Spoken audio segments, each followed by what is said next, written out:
Pues la situación, pues ya estamos concluyendo este año y conocer los aciertos, desaciertos también, y lo que nos vaya a venir o lo que nos depara el 2023 en materia económica, que yo creo que es uno de los temas que a todos nos interesan, sobre todo porque nos tocamos el bolsillo y decimos, ¿cómo nos va a ir el próximo año?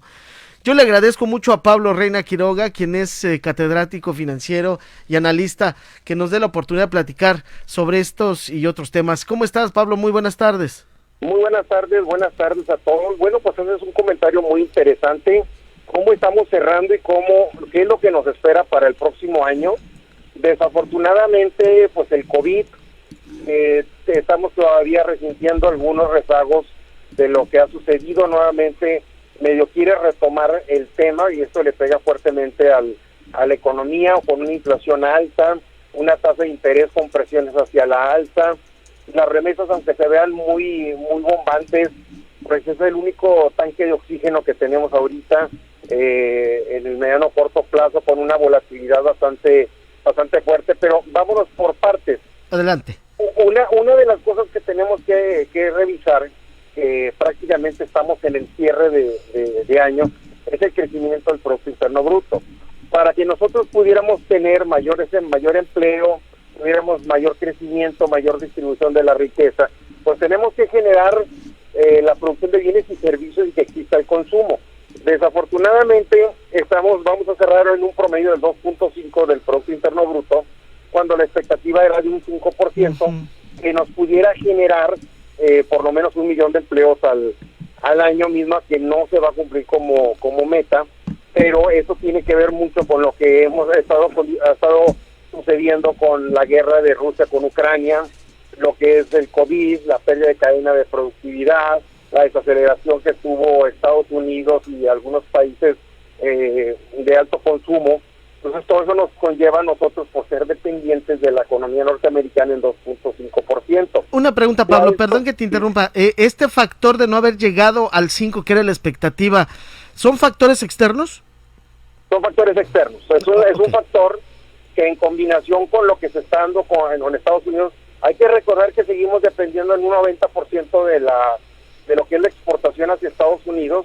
Nuestra economía pues está basado principalmente en el sector de exportación y en la maquiladora, y es donde nosotros tuvimos durante 2 años pues el tema del COVID, el tema de la desaceleración y la pérdida de consumo. A pesar de que Estados Unidos inyectó mucho dinero a la economía, pues no ha sido suficiente para poderlo impulsar fuertemente como se preveía. Otro factor que también está generando, que también es un factor externo provocado por lo anterior, tiene que ver con la inflación. Es muy probable que estemos cerrando alrededor del 9% para este año, y no es otra cosa más que la pérdida de poder adquisitivo. Y estuvimos hablando a principios de año de un crecimiento del 15% en el salario mínimo, y traemos una inflación del 9%, traemos un ingreso real solamente en crecimiento del 5%, eso es lo que 6% promedio. Eso es lo que realmente la gente está percibiendo, en el sentido de que dices, bueno, pues me aumentaron mi salario mínimo, pero yo no siento que me alcance, porque la inflación se está consumiendo prácticamente ese diferencial. El otro tema son el costo del dinero. Cuando hablamos del costo de dinero para el cierre de este año, ya andamos sobre 10.5 la tasa de referencia. ¿Qué se traduce esto? Pues más intereses, sobre todo para los que tienen préstamos, van a pagar más. Muchos ahorradores pues deciden depositar sus ingresos en temas relacionados con con renta fija, y en lugar de invertir en negocios, en productividad y en eficiencia, como las condiciones del mercado no son las más óptimas, buscan un instrumento seguro, que en este caso es el dólar, o algún instrumento de CETE, con el propósito de mantenerse ahí en el caso de que exista una variación en las economías. Y eso hace que no se mueva el dinero tanto como quisiéramos nosotros, y los rendimientos de las bolsas o de las inversiones de las empresas se vuelven cada vez más lentas, aunque hay que tomar en cuenta que el tiempo de crisis es cuando más se debe de invertir para contrarrestar el tema. El otro punto que también tiene que ver es el desempleo. Traemos una tasa del 3.4% para el cierre del año. Esa tasa de desempleo no es otra cosa más que 2.500.000 personas intentando buscar un empleo y no lo encuentran.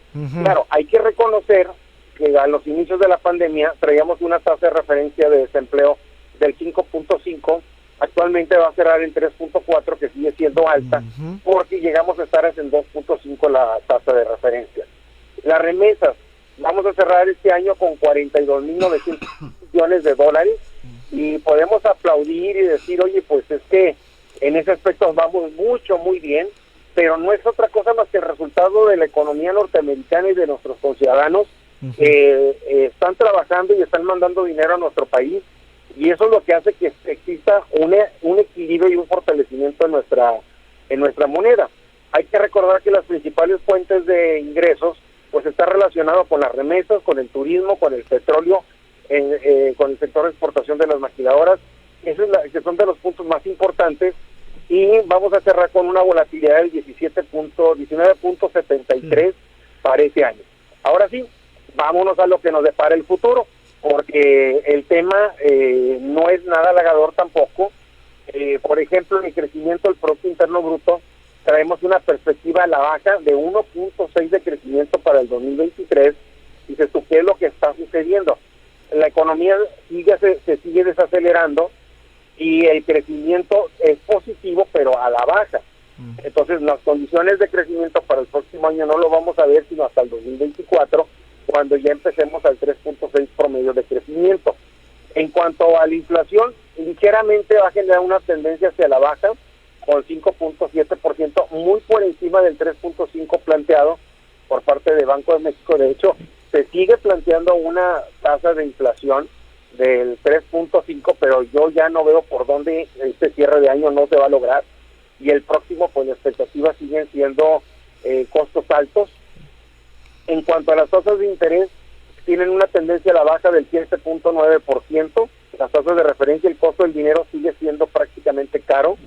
Eso pues principalmente se mueve esa tasa con la intención de generar un freno directo hacia la inflación, y eso es lo que nosotros no nos permite bajar la tasa a niveles mucho más bajos, para que el costo del dinero sea más barato, empiece a haber inversión, la gente empiece a pedir préstamos, empiece a haber un poquito más de movimiento en la economía. Pues ese tema tampoco se está dando. Pero más sin embargo, las reservas internacionales tienen un crecimiento de casi el 15% para el próximo año, 62.600 millones de dólares es lo que se espera captar de reservas, para mantener una volatilidad en promedio de 20 pesos con 80 centavos.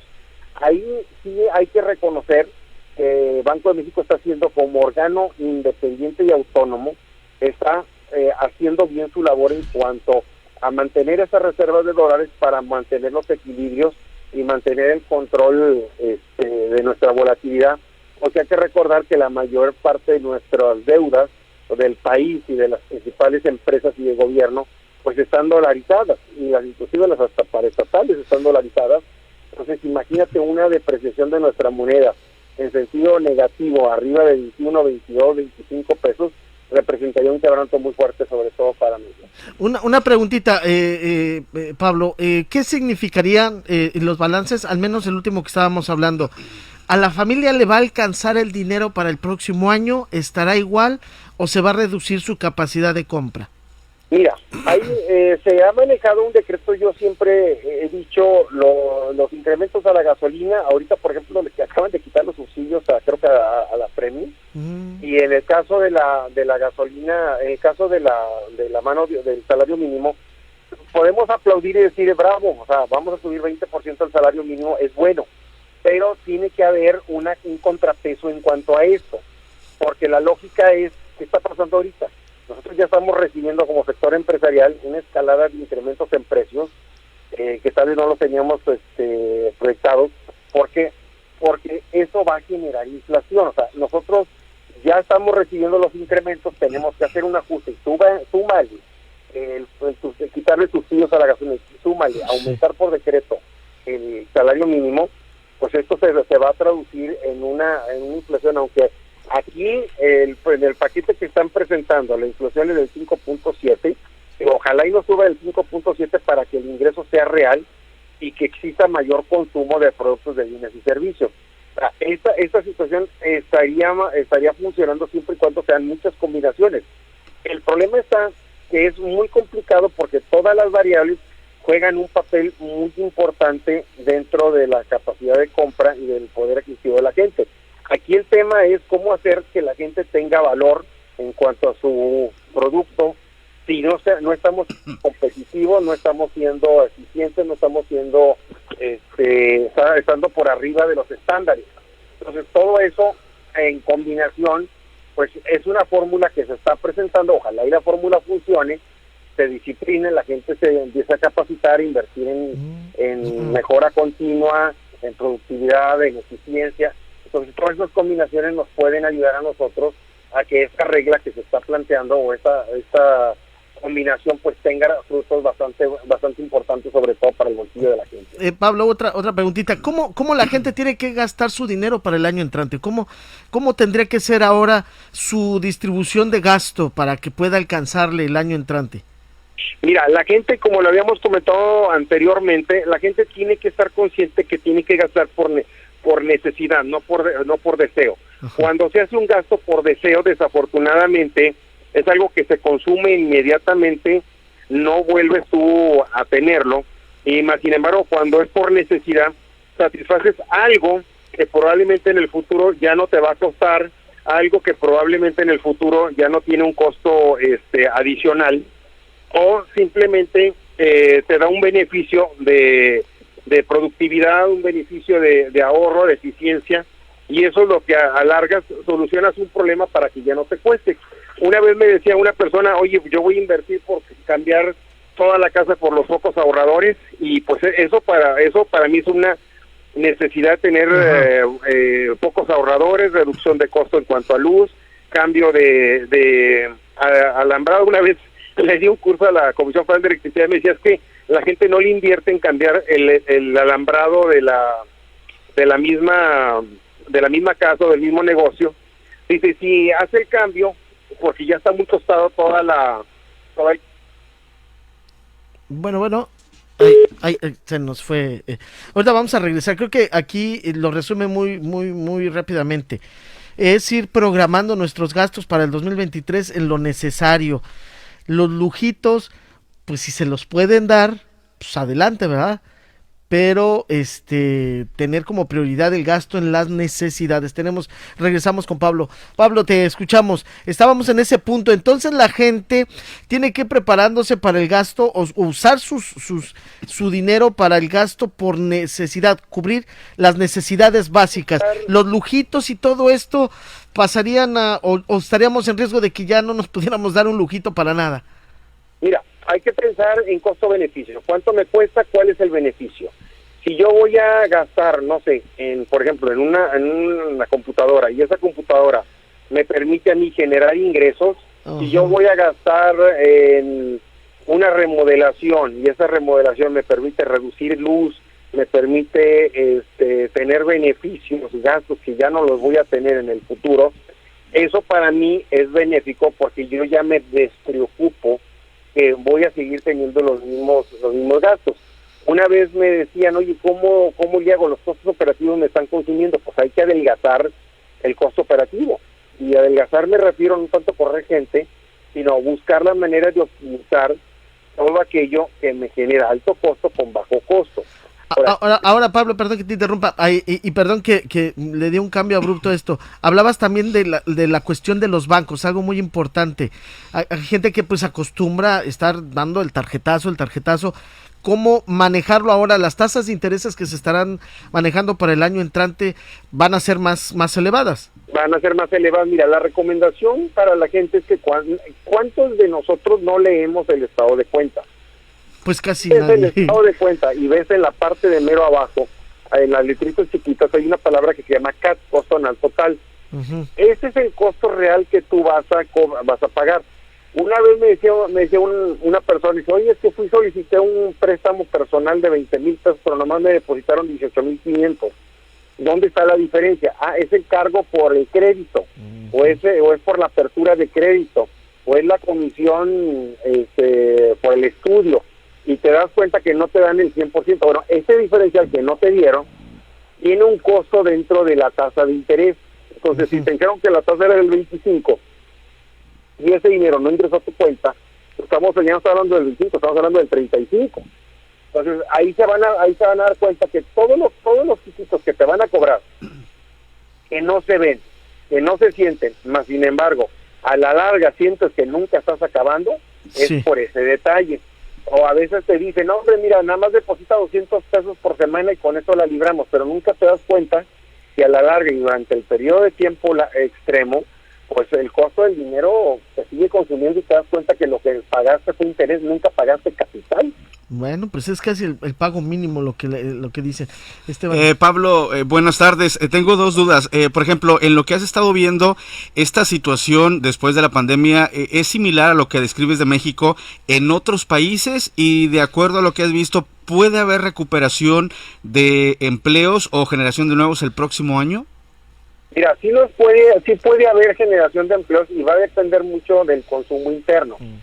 Si nosotros nos abocamos a consumir productos nacionales, productos de procedencia mexicana, y apoyamos al mercado doméstico, lo que vamos a hacer es generar empleo para los mexicanos. Claro. Pero ¿qué sucede cuando somos un poquito especiales y empezamos a comprar las marcas norteamericanas, marcas europeas de otros países, y nos empezamos a dar cuenta que el dinero que nosotros depositamos ni siquiera se queda en México, va y se tira una cuenta en el extranjero, cuyo beneficio son todos aquellos trabajadores y empresarios que se encuentran en el país de origen y que fueron los que obtuvieron el beneficio. Nosotros nomás fuimos un consumidor y volteamos a nuestros alrededores y empresas similares pues están quedando rezagadas y no pueden generar suficiente empleo. Entonces, una de las ideas es lo hecho en México, consumir en México y buscar productos mexicanos. Igual sucede con los productos, con los restaurantes, con las tiendas de conveniencia, con productos con los que ustedes consideren que deben de tener,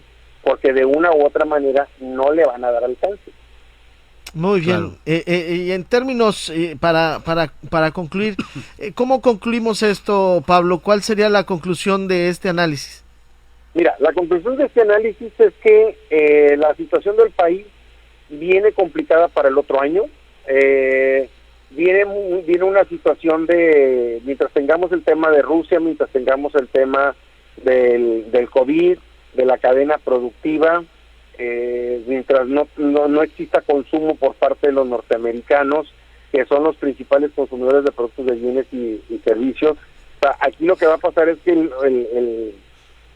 nuestra economía no va a tener ese crecimiento. De hecho, ya lo hablábamos de 1.6. Si tú le quitas al sector de exportación, pues ahora sí que estamos peor que antes.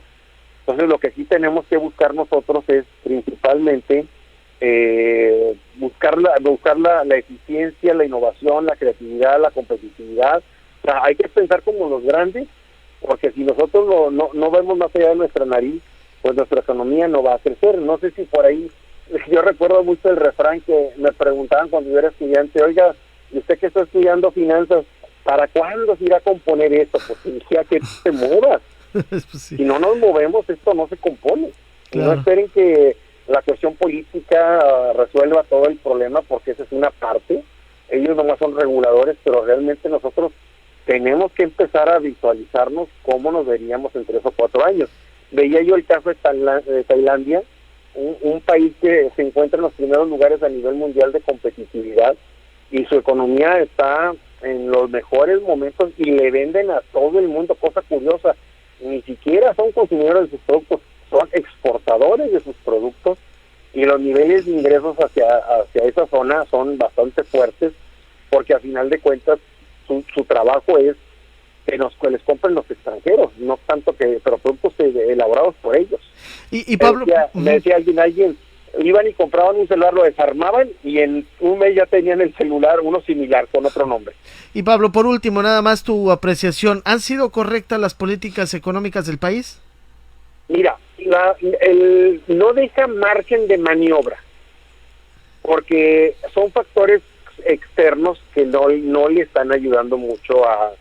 Y hay que tomar en cuenta una cosa: Banco de México está haciendo un trabajo excepcional como organismo autónomo. Uh-huh. Es el responsable del control inflacionario, es el responsable de la tasa de interés, es el responsable del crecimiento y es el responsable de las remesas. Entonces, si ellos no tuvieran ese control, imagínate que le permites al presidente o a los secretarios a decir, no, ¿sabes qué? Devalúa la moneda para generar mayor exportación, o ¿sabes qué? No importes más, no abran los mercados, no quiten los aranceles. O sea, si no intervienen ellos, el mecanismo truena. Entonces tiene que tener una contraparte para la toma de decisiones por parte de gobierno. No lo están haciendo mal porque desafortunadamente no son temas internos, son temas externos. Okay. Vamos a suponer que tú quitas todos los factores externos, no hubo COVID, no tuvimos guerras, que toda la economía está en santa paz. Ahí pudiéramos haber tenido una ventaja competitiva en materia de exportación, hubiéramos tenido una ventaja competitiva en una reducción en cuanto a la inflación, una mayor recaudación y una mayor distribución de la riqueza, si las condiciones, de acuerdo con el modelo que se está aplicando, fueran normales. Desafortunadamente no es un factor normal lo que está sucediendo ahorita. ¿Y qué es lo que tienen que hacer? Pues tú sabes que vas a chocar, metes el freno de emergencia, le pones reversa, aceleras en reversa, tratas de apagar con el motor y ves que el carro sigue avanzando hacia un acantilado. O sea, eso es lo que realmente está sucediendo. Si nosotros nos vamos, por ejemplo, los modelos aplicados por decreto, en el caso, por ejemplo, de Venezuela, que tiene una hiperinflación de casi 1000% de inflación, escasez de alimentos, una economía doméstica tronada, una burocracia muy grande, el caso de Nicaragua, el caso de Bolivia, el caso de Argentina, pues vemos que son modelos que van muy avanzados en un modelo populista que no funciona. Entonces aquí afortunadamente todavía tenemos organismos independientes que ayudan a regular y a mantener los equilibrios. Eso, acabas de decir una palabra clave, independientes. Sí. Independientes, eso yo creo que es muy importante. Mira, hay una regla, zapatero a tus zapatos. O sea, un político no es economista. Un político, o sea, tienes que tener un órgano descentralizado. Claro. Que te marque la pauta y que te ayude a regular. Porque si no se toman decisiones, sí, pues, ¿te acuerdas de López Portillo que decía, los bancos son los malos del juego y por culpa de ellos nos saquearon y decidió nacionalizar, y en lugar de ayudar a la economía, la total terminó de desaparecer? Entonces, ¿por qué? Porque no había un órgano regulador. Se crea un órgano regulador para los bancos, se crea un órgano regulador para otras cosas, y eso ayuda a que se tomen decisiones de acuerdo a los comportamientos reales del mercado. Y eso es lo que está sucediendo ahorita. El Banco de México y el gobierno no pueden. Me acuerdo una vez que decía Felipe Calderón, que le decía al presidente del Banco de México, oye, como que devalúas tantito, ¿no? Porque está creciendo mucho Estados Unidos y eso nos puede ayudar a generar más ingresos. Y digo, no, porque yo puedo generar un calentamiento de la economía, puedo hacer que nuestro peso baje su volatilidad, empecemos a generar mayores ingresos, pero llega un momento en que se sobrecalienta, no se regula y truena toda la economía, por como le hacen los chinos de tener una moneda súper devaluada para que sus productos salgan a precios muy bajos, pero generas pobreza al interior de la país rico con pobreza interna. Sí, esos son los resultados, rico, gente pobre. Oye, Pablo, te agradezco mucho por haber platicado con nosotros, darnos ahí brevemente un balance de lo que podría servirnos a nosotros dentro de la economía familiar, a pesar de estos altibajos que hay. Te agradezco mucho y ya platicaremos en otro momento. Saludos. Hasta luego, que estén muy bien. Bueno, pues fue Pablo Reina Quiroga, quien es también analista financiero y catedrático en este tema. Puntos rápidos. Tienen que haber gastos inteligentes, Esteban, para el año que entra. Evitar, híjole, qué feo, ¿no? Evitarte los lujitos. Bueno, a lo mejor no es necesario darte eso, sino que si lo puedes ahorrar poquito a poco, pero pues es que la inflación va a seguir presentándose al alza, ¿no? Sí, y aparte que son factores externos, como lo decía, ¿no? Situaciones como la pandemia, como la guerra, que muchas veces pensamos que no iba a afectar, pero pues obviamente No, sí. directa o indirectamente sí afectó a la economía de nuestro país. Y fíjate, por eso ahorita me gustó y subrayé el término independiente. Sí, qué bueno que todavía hay organismos independientes que son los que le jalan iba a decir correa, pero no. Son los que le jalan el cordoncito para que no se desboque el gobierno federal. Uh-huh. Esos organismos independientes son los que dicen, espérate, no, así no es.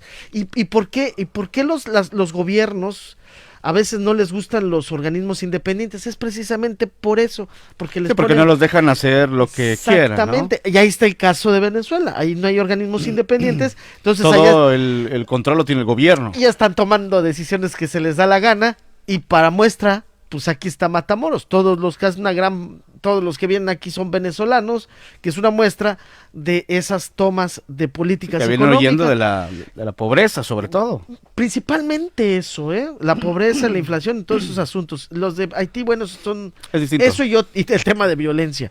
Pero ahí está el caso, creo que es muy claro. Entonces, cuando se habla de que nosotros vamos a decidir o vamos a meter